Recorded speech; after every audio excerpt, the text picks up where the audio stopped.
या देवी सर्वभूतेषु मा स्कन्दमातारूपेण संस्थिता नमस्तस्यै नमस्तस्यै नमस्तस्यै नमो नमः। ओम दुंग दुर्गाय नमः। 3 फरवरी 2025 आज है सोमवार का दिन और आज है माघ मास की गुप्त नवरात्रि की पंचमी तिथि। तो गुप्त नवरात्रि की पंचमी तिथि पर 5वीं महाविद्या माँ छिन्नमस्ता की पूजा आराधना की जाती है और इसके साथ ही माँ दुर्गा का 5वां स्वरूप माँ स्कंद माता की आराधना पंचमी तिथि पर की जाती है। तो आज की वीडियो में आप सुनेंगे माँ छिन्नमस्ता और माँ स्कंद माता की कथा और पूजा विधि और आरती। तो वीडियो को अंत तक जरूर देखिए और अगर आप एकादशी का व्रत करते हैं तो एकादशी व्रत की वीडियो चैनल पर अपलोड हो चुकी है, जरूर देख लीजिए। माता छिन्नमस्ता की कृपा से व्यक्ति के समस्त दुखों का नाश हो जाता है। इन्हें छिन्नमस्तिका एवं चिंतपूर्णी के नाम से भी जाना जाता है। माता को चिंतपूर्णी इसलिए भी कहा जाता है क्योंकि ये भक्तों के चिंताओं को हर लेती हैं। देवी के इस रूप की व्याख्या अनेकों धर्म ग्रंथों में उल्लेखित है। माता छिन्नमस्ता के एक हाथ में अपना कटा हुआ शीश है तथा दूसरे हाथ में अपने कटार के साथ प्रस्तुत है। छिन्नमस्तिका, छिन्नमस्तिका का अर्थ है छिन्न मस्तक वाली, अर्थात जिसका शीश न हो। देवी अत्यंत महिमाकारी हैं और वो सदैव अपने भक्तों की रक्षा करती हैं तथा उन्हें किसी भी प्रकार का कष्ट नहीं होने देती। देवी को त्याग एवं शक्ति की देवी माना जाता है। पौराणिक कथाओं के अनुसार उन्होंने अपनी सखियों की भूख मिटाने के लिए अपने सुखों का त्याग करके उनकी कामना की पूर्ति की थी। उन्होंने अपनी सखियों जया और विजया को अपना शीश काटकर रक्तपान कराया था और उनके रक्त का सेवन करके उनकी सखियों का पेट भर गया था, जिसके पश्चात वह सदैव के लिए देवी की कृपा से परिपूर्ण हो गई। देवी के इस उदार भाव को एक माता के रूप में अपने बालक के लिए अपने सुख सुविधाओं के त्याग के स्वरूप में भी देखा जाता है।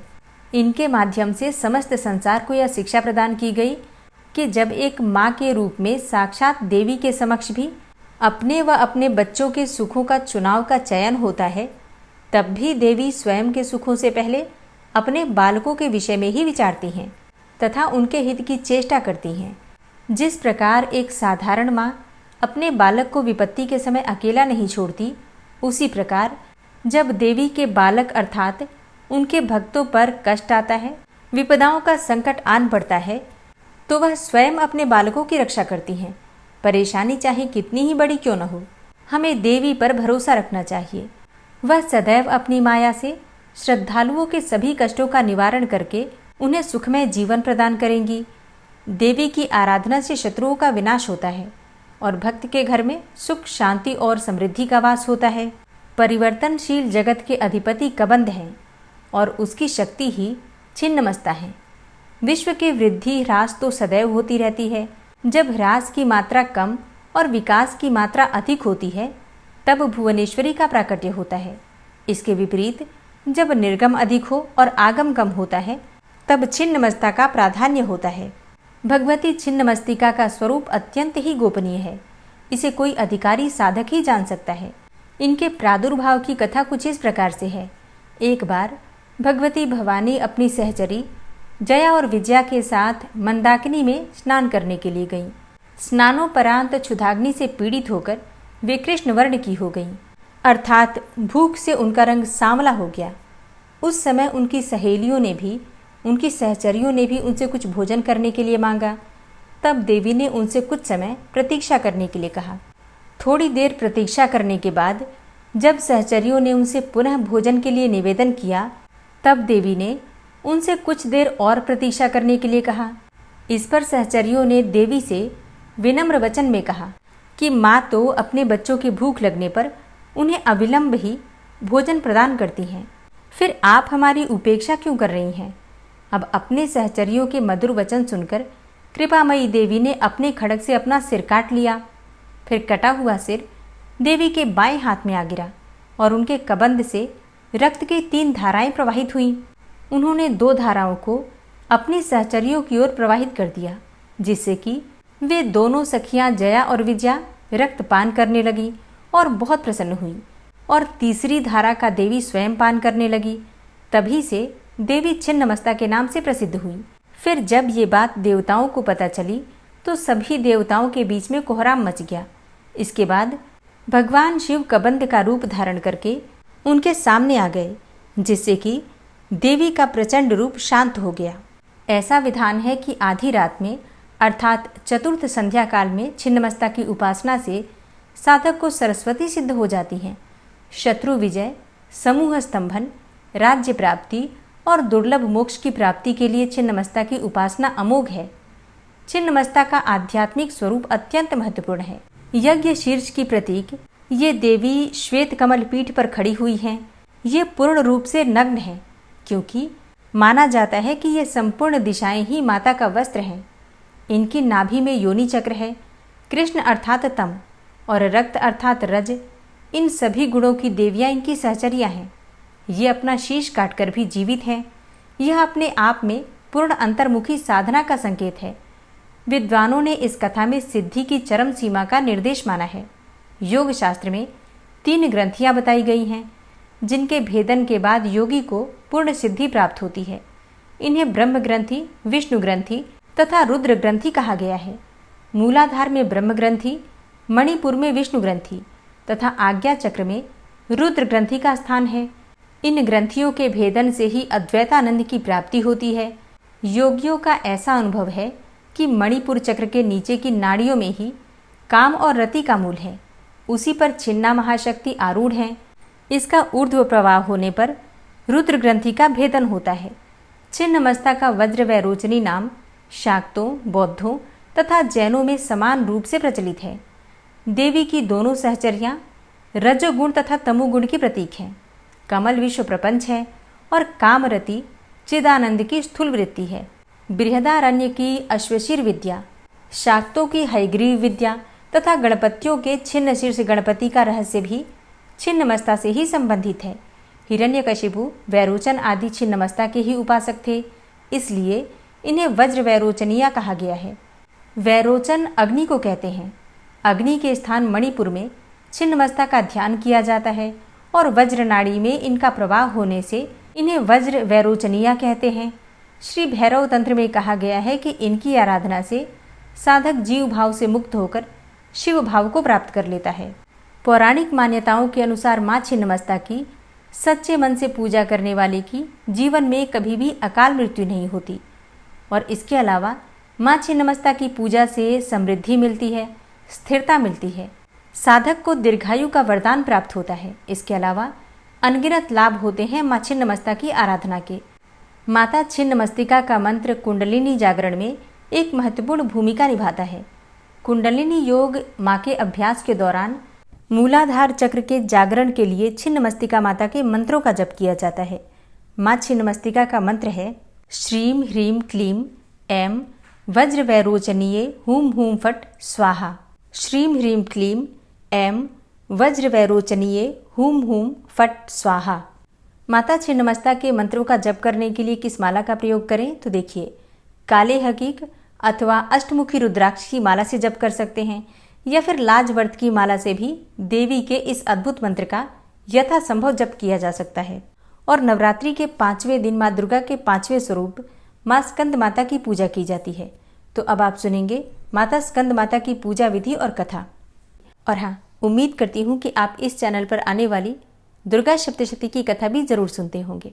नवरात्रि के 5वें दिन माँ स्कंद माता की पूजा करने से ज्ञान, बुद्धि और विद्या की प्राप्ति होती है। ऐसा कहा जाता है कि माँ मोक्ष के द्वार खोल देती हैं अपने भक्तों के लिए। और हाँ, माँ स्कंद माता की पूजा करने से वंश की वृद्धि हो जाती है। ऐसा कहते हैं कि संतान संबंधी कोई भी परेशानी हो, जैसे कि संतान प्राप्ति की कामना हो, संतान की उन्नति की कामना हो, तो माँ स्कंद माता की पूजा करनी चाहिए। इससे आपको बहुत लाभ होता है। शास्त्रों के अनुसार माँ का प्राकट्य हुआ था असुरों के नाश करने के लिए और देवताओं की रक्षा करने के लिए। शिव पुराण में माता स्कंद माता का जो प्रसंग आता है, उसकी कथा के अनुसार एक तारकासुर नामक राक्षस था। उसने अपनी घोर तपस्या से ब्रह्मा जी को प्रसन्न कर लिया और जब ब्रह्मा जी प्रसन्न हुए तो उन्होंने तारकासुर से कहा, वरदान मांगो। तारकासुर ने वरदान मांगा, मुझे अमर कर दो। तब ब्रह्मा जी ने कहा कि ऐसा तो संभव नहीं है, क्योंकि जन्म लेने वाले प्रत्येक प्राणी को एक दिन मरना ही पड़ता है। हर किसी का अंत निश्चित है। ये सुनकर तारकासुर थोड़ा निराश हो गया, लेकिन उसने बड़ी चालाकी से एक और वर मांगा और इस बार उसने मांगा कि उसकी मृत्यु सिर्फ भगवान शिव के पुत्र के हाथों से ही हो, क्योंकि उसने सोचा कि महादेव जी तो गृहस्थ जीवन अपनाने से रहे, न उनका विवाह होगा, न उनके पुत्र होगा और न ही मेरा वध होगा। इस प्रकार से मैं हमेशा के लिए अमर हो जाऊंगा। अब क्योंकि ब्रह्मा जी प्रसन्न थे, उन्होंने तथास्तु कह दिया। जैसे ही तारकासुर को अमरता का वरदान मिला, उसने धरती और स्वर्गलोक पर हिंसा करना शुरू कर दिया और अब उसके अत्याचारों से तीनों लोक में सभी परेशान हो गए। फिर एक दिन सभी देवी देवता ब्रह्मा जी के पास गए और उन्होंने अपनी सारी कथा ब्रह्मा जी से कह सुनाई। ब्रह्मा जी सभी देवी देवताओं को लेकर शिव जी के पास गए और भोलेनाथ को तारकासुर के अत्याचारों से अवगत कराया और देवताओं ने भी अपनी सारी परेशानी भगवान भोलेनाथ से कही। तब भगवान भोलेनाथ ने माता पार्वती से विवाह किया और इसके बाद भगवान शिव और माता पार्वती के पुत्र हुआ, जिसका नाम रखा गया स्कंद। स्कंद अर्थात कार्तिकेय भगवान। और भगवान स्कंद ने तारकासुर नामक राक्षस का वध किया। माता पार्वती ने अपने पुत्र स्कंद को तारकासुर के वध करने के लिए, तारकासुर से युद्ध करने के लिए प्रशिक्षित किया था, इसलिए माता को स्कंद माता कहा जाता है। इस बारे में एक और पौराणिक कथा है, जिसके अनुसार स्कंद माता देवी पार्वती का रौद्र रूप है। माता को लेकर एक पौराणिक कथा काफी प्रचलित है। पौराणिक ग्रंथों में उल्लेखित एक कथा के अनुसार एक बार बालक कार्तिकेय की रक्षा के लिए माता पार्वती क्रोधित होकर आदिशक्ति रूप में प्रकट हुई। माता का यह स्वरूप देखकर इंद्रदेव भय से कांपने लगे। फिर इंद्र भगवान अपने प्राण बचाने के लिए देवी पार्वती से क्षमा मांगने लगे। हालांकि कुमार कार्तिकेय का दूसरा नाम स्कंद है, इसलिए सभी देवतागण माँ दुर्गा को मनाने के लिए उन्हें स्कंद माता कहकर पुकारने लगे। तभी से माता रानी के इस पांचवें स्वरूप को स्कंद माता कहा जाने लगा। इस प्रकार माँ की पूजा पांचवी अधिष्ठात्री के रूप में की जाने लगी। माता अपने पुत्र स्कंद को बहुत प्रेम करती हैं और इसलिए ऐसा कहा जाता है कि जो भी भक्त माँ की आराधना करते हैं मातृ स्वरूप में, माँ अपने भक्तों को अपने पुत्र के समान ही स्नेह करती हैं। इसलिए स्कंद माता की जब कृपा प्राप्त हो जाती है तो हर प्रकार की कामना पूर्ण होते देर नहीं लगती है, क्योंकि माता अपने भक्तों को अपने पुत्र के समान हर सुविधा, हर सुख प्रदान करती हैं, यहाँ तक कि ज्ञान, बुद्धि, विद्या और मोक्ष भी प्रदान करती हैं। स्कंद माता का जब हम ध्यान करते हैं तो माँ स्कंद माता के विग्रह में भगवान स्कंद बाल रूप में इनकी गोद में ही विराजित है। इस देवी की 4 भुजाएं हैं। ये दाईं तरफ की ऊपर वाली भुजा में स्कंद को गोद में पकड़े हुए हैं, नीचे वाली भुजा में कमल का पुष्प है, बाईं तरफ ऊपर वाली भुजा में वरद मुद्रा है और नीचे वाली भुजा में कमल पुष्प है। इनका वर्ण एकदम शुभ्र है। ये कमल के आसन पर विराजमान रहती हैं, इसलिए इन्हें पद्मासना भी कहा जाता है। सिंह इनका वाहन है। माँ स्कंद माता सूर्यमंडल की अधिष्ठात्री देवी हैं, इसलिए इनका जो उपासक है अलौकिक तेज और कांतिमय हो जाता है। इसलिए मन को एकाग्र रखकर और पवित्र मन से इस देवी की आराधना करने वाले साधक या भक्तों को भव सागर पार करने में कठिनाई नहीं आती है। नवरात्रि के 5वें दिन प्रातःकाल जल्दी उठकर स्नान कर लीजिए। स्नान करने के बाद भगवान सूर्यदेव को जल दीजिए। और हाँ, माँ का प्रिय रंग है पीला, तो आप चाहें तो पीले रंग के वस्त्र धारण करके माँ की आराधना कर सकते हैं। भगवान सूर्यदेव को जल देने के बाद माँ स्कंद माता की पूजा कीजिए। मतलब जो भी आप प्रतिदिन पूजा कर रहे हैं, पूजा की विधि बिल्कुल वही होती है, धूप दीप प्रज्वलित करके। और चौकी पर जो भी आपने देवी देवता विराजित कर रखे हैं, कलश देवता, भगवान गणपति, माँ भगवती जगदम्बा, इसके अलावा अगर आपने षोडश मातृका, नवग्रह मंडल, ये सभी चीज़ें स्थापित कर रखी हैं, ज्वारे बो रखे हैं, अखंड दीपक प्रज्वलित कर रखा है, तो इन सभी देवी देवताओं का धूप दीप प्रज्वलित करके पूजन कर लीजिए। और इसी प्रकार से माँ दुर्गा के 5वें स्वरूप माँ स्कंद माता की भी पूजा कीजिए। धूप दीप अक्षत पुष्प इत्यादि जो भी सामग्री आपके पास है, उन सामग्रियों से माँ स्कंद माता की पूजा करके भोग अर्पित कीजिए। माँ स्कंद माता को केले का भोग लगा सकते हैं, कोई भी ऋतु फल हो तो उसका भोग लगा सकते हैं। आप चाहें तो माँ को खीर में केसर मिलाकर, मतलब केसर वाली खीर बनाकर भी अर्पित कर सकते हैं, या दूध और केसर से बनी हुई मिठाइयाँ भी अर्पित कर सकते हैं। या फिर थोड़ा सा गाय का दूध ले लीजिए, मतलब कच्चा दूध, उसमें शक्कर डालकर और उसमें केसर डालकर श्रद्धा भाव से भोग सहित अर्पित कर सकते हैं। माँ स्कंद माता को पीले रंग के पुष्प बहुत प्रिय हैं, तो गेंदे का पुष्प आप अर्पित कर सकते हैं। इसके अलावा गुड़हल और गुलाब के पुष्प भी माँ को अर्पित कर सकते हैं। अपनी इच्छा के अनुसार, अपनी सुविधा के अनुसार माँ की पूजा आराधना करके मंत्रों का जप कीजिए। माँ का बीज मंत्र है ह्रीं क्लीं स्वामिन्यै नमः। अगला मंत्र है ओम स्कंद मात्रे नमः, ओम देवी स्कंद मातायै नमः। और माँ का ध्यान मंत्र है या देवी सर्वभूतेषु मां स्कंदमाता रूपेण संस्थिता नमस्तस्यै नमस्तस्यै नमस्तस्यै नमो नमः। तो 11 बार या 21 बार इस मंत्र का आप जप कर सकते हैं। आप चाहें तो 108 बार भी कर सकते हैं। पूजा पूर्ण कर लीजिए, उसके बाद से माँ की आरती कर लीजिए। और हाँ, आरती के बाद क्षमा प्रार्थना भी जरूर कीजिए। और अब आप सुनेंगे माँ स्कंद माता की आरती। ओम जय माँ स्कंद माता मैया, जय माँ स्कंद माता, परम सुखदाई मैया तुमसे सुख आता। मैया जय माँ स्कंद माता, शक्ति स्वरूपा माता, मोक्ष भक्त पावे मैया मोक्ष भक्त पावे। द्वार तिहारे आवे खाली नहीं जावे। मैया जय माँ स्कंद माता, चार भुजाधारी माँ हस्त कमल सोहे। मैया के हस्त कमल सोहे। स्कंद संग में विराजे छवि अति मन मोहे। मैया जय माँ स्कंद माता, पंचम नवरात्रि में ध्यान भक्त धरे। मैया का ध्यान भक्त धरे। मन वांछित फल पावे, कष्ट माँ दूर करे। मैया जय माँ स्कंद माता, रूप निराला है माँ का, जन गुण गान करे। मैया का जन गुण गान करे। कर दो कृपा है मैया तुम्हारे द्वार खड़े। मैया जय माँ स्कंद माता, विपदा हरती हो मैया जो मन से ध्यान करे। जो मन से ध्यान करे, साधक नित हर साए। जय जय माँ की करें। मैया जय माँ स्कंद माता, शिव योगी की शक्ति तुमको ही जग जाने। मैया तुमको ही जग जाने। कार्तिकेय करे वंदन, मैया ये जग माने। मैया जय माँ स्कंद माता, तुम्हारी कृपा से धर्म हर पल ही जीते। मैया हर पल धर्म ही जीते। तुम्हारी इच्छा से हम सब भक्ति रस पीते। मैया जय माँ स्कंद माता, स्कंद माता की आरती जो मन से गाए।